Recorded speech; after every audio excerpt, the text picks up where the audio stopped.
Nouveau micro installé, cheveux à peu près coiffés. 1, 2, 1, 2, c'est ok. Allez hop, ça tourne.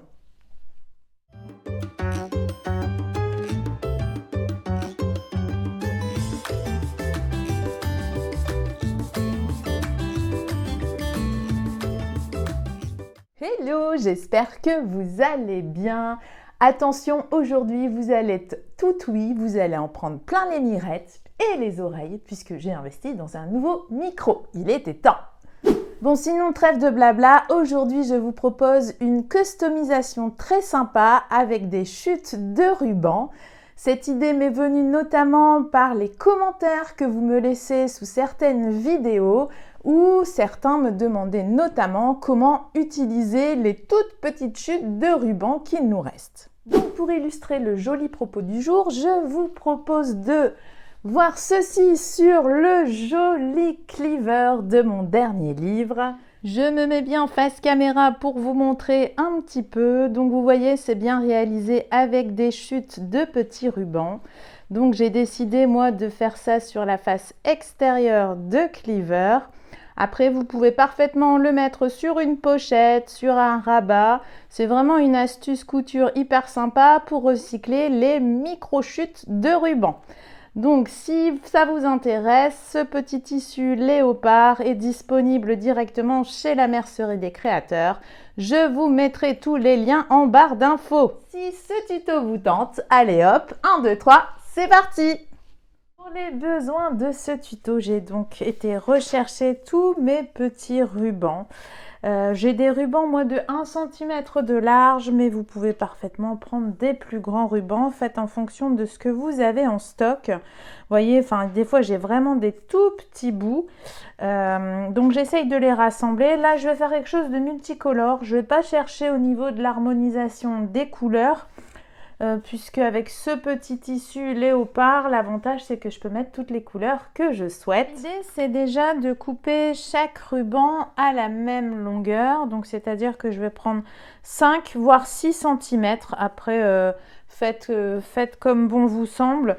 Là ça représente un espacement de 5 cm. Si vous voulez quelque chose de beaucoup plus grand, vous pouvez parfaitement ajouter 6-7 cm de ruban. Faites en fonction de ce que vous avez en stock. Donc je vais tous les découper. Hop, bon des fois il n'y a pas vraiment beaucoup de choses à découper. Tac. Là, j'avais aussi des restes comme ça, vous voyez, avec des petites écritures, no stress. J'ai pas envie de le mettre directement avec l'écriture en face. Je vais simplement le retourner pour bénéficier juste de sa couleur et pas de son écriture. Ça me permet au moins de le recycler beaucoup plus facilement. Ah bah c'est bon, lui, on a tout pile. Donc je fais ça avec tous mes petits rubans. Hop.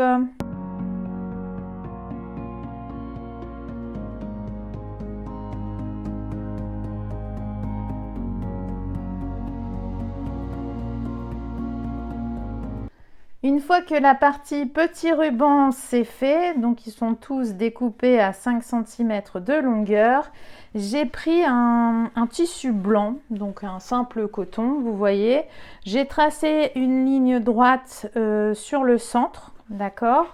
Ça va me servir de trame de fond en fait. Ici, comme vous le voyez, c'est ce tissu-là, l'espèce de lin pailleté qui me sert de trame de fond.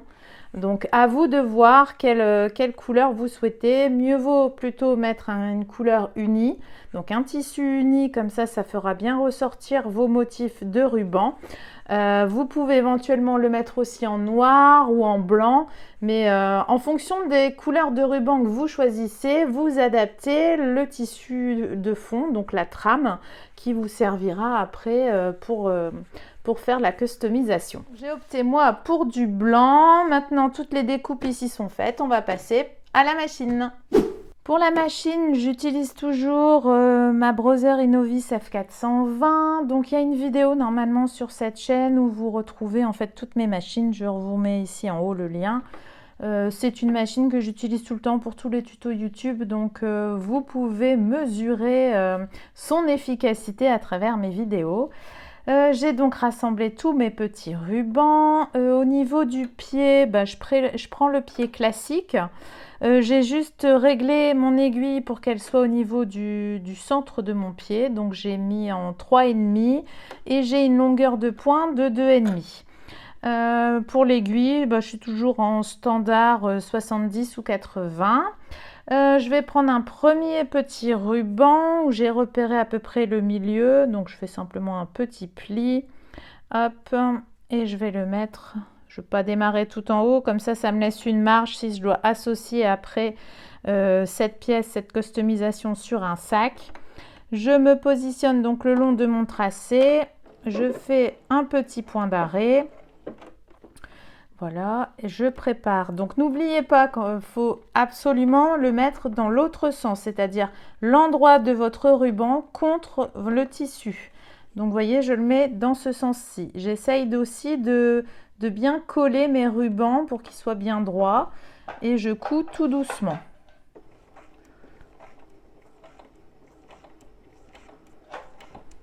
Et je continue avec tous mes rubans. Hop, je les mets bien bord à bord. Et je continue tout du long. Donc là, par contre, le no stress, je ne veux pas qu'il soit apparent. Donc, je vais le mettre comme ceci. Ok, donc j'aligne bien. Hop. Vous allez voir, c'est une customisation hyper facile. C'est hyper sympa à réaliser également. Et puis en plus, ça permet de recycler nos chutes.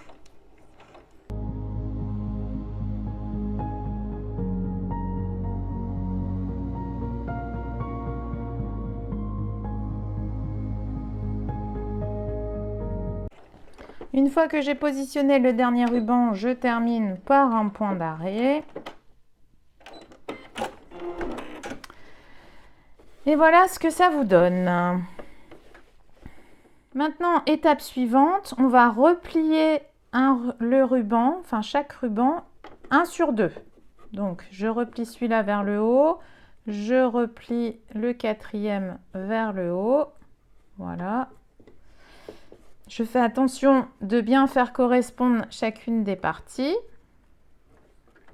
Ok. Et l'opposé, je le replie dans l'autre sens. Donc là, la première couture va être un peu compliquée. N'hésitez pas à vous munir de petits ciseaux. Et je vais juste en fait faire une couture à peu près ici, sur le bord. Je vais essayer de réfléchir. Je pense que je vais bouger mon aiguille et la remettre en position initiale à 0. Je vais bien me positionner donc ici, hop, hop. Et je vais essayer de repérer par rapport, je pense que je vais repérer par rapport à mon pied. Hop, donc je vais me mettre plutôt comme ça. Tac. Voilà. Je vais garder mes petits ciseaux qui vont être bien utiles.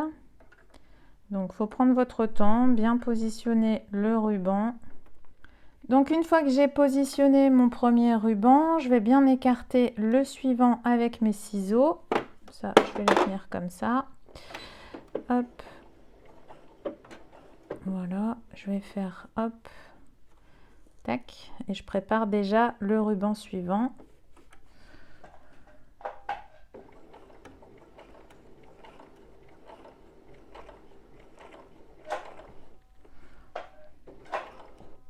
Une fois que j'ai mordu dedans, je vais écarter celui d'après. Tac. Et je prépare le suivant.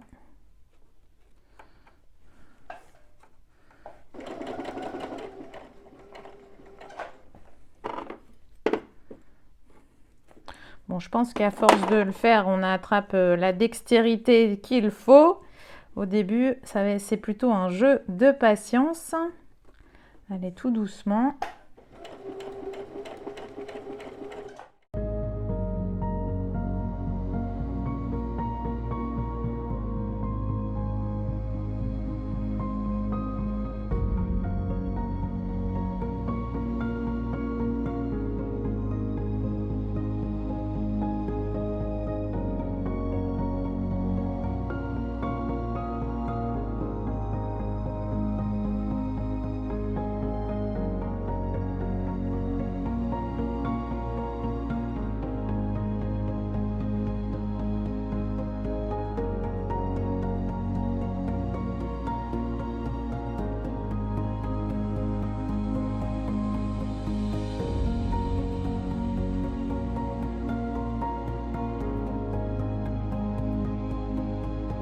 Et voilà, donc là j'ai bien les premiers qui sont hop, cousus.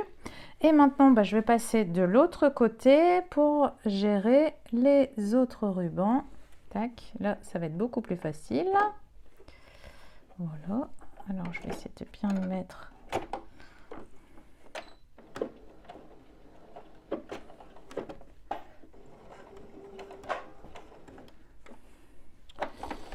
J'ai oublié de replier celui-là, c'est pas grave.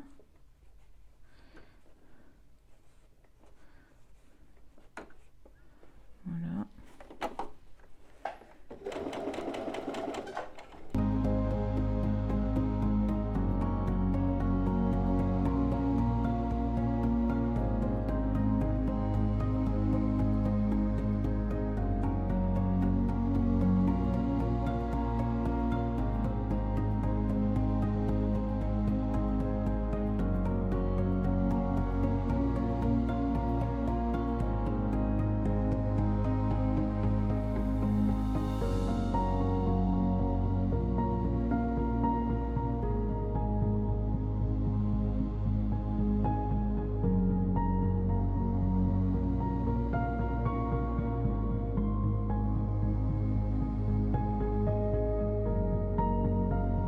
Voilà. Donc maintenant, ce que je vais faire, c'est que je vais mesurer à partir de mon pli, enfin de mon tracé central. Je vais essayer de laisser à peu près 2,5 voire 2 cm. Et je vais essayer de replier ici le tissu. Comme ça sera prêt pour un assemblage. J'ai donc tracé au stylo friction une ligne à peu près à 2 cm ici et ici. Et ça va me permettre de pouvoir replier, vous voyez, ici mon tissu pour le mettre le long de la ligne pour cacher en fait les bouts de ruban effilochés. Je vais me positionner comme ça, tac tac, voilà.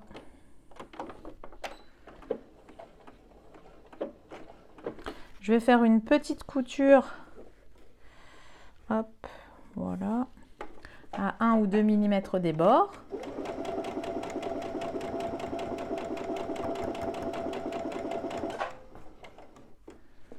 Donc j'ai toujours une longueur de pointe de 2,5. Là je vais faire attention.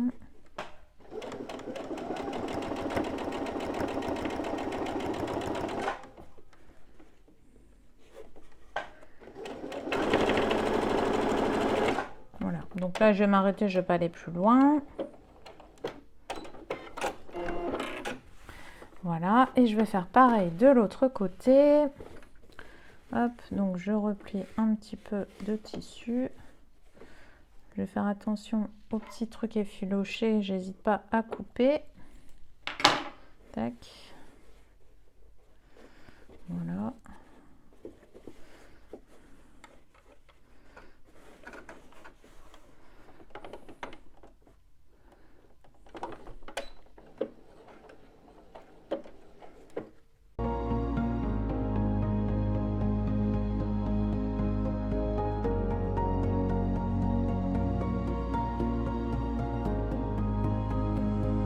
Et voilà ce que ça me donne, donc c'est plutôt sympa, vous voyez. Donc maintenant je vais passer juste un petit coup de fer pour éliminer mes traces de stylo friction. Et après je n'aurai plus qu'à redécouper la pièce en fonction de ce que j'ai besoin. Voilà le type de customisation que vous pouvez réaliser. Donc vous retrouvez bien ce que nous avons fait juste avant. J'ai juste ajouté un petit point décoratif avec du fil multicolore de chez Mettler. Donc regardez, donc pour celles qui ont la même machine que moi, c'est le point numéro 44. Donc c'est un triple point sous forme de zigzag. J'ai ajouté un petit passepoil, of course, et des bandes de chute. Donc vous voyez, c'est juste un assemblage comme ceci. Et voici ce que ça peut me donner. Donc je peux par exemple faire une poche, je peux faire une pochette également, je peux le mettre dans ce sens-ci, dans ce sens-là. Enfin bref, je peux faire aussi un joli porte-carte Cleaver. Donc si vous êtes intéressé par ce tutoriel, vous retrouverez une vidéo, je vais vous la mettre juste ici, d'explication pour le montage, et toutes les dimensions des pièces du patron sont à retrouver directement dans mon livre qui est dispo dans toutes les bonnes librairies. Si vous me suivez sur cette chaîne depuis quelques temps, vous savez que rien ne se perd, tout se transforme, et donc j'aurai réussi un nouveau challenge personnel, vous proposer une astuce couture pour recycler vos micro-chutes de ruban. J'espère en tout cas que vous aurez passé un excellent moment en ma compagnie. N'hésitez pas à partager et à liker, votre soutien est important pour faire vivre cette chaîne, faire connaître mon travail et aussi contaminer tous les gens qui ne font pas encore de couture. En attendant, je vous souhaite un excellent week-end, profitez à fond, amusez-vous, je vous fais plein de gros bisous. À la prochaine!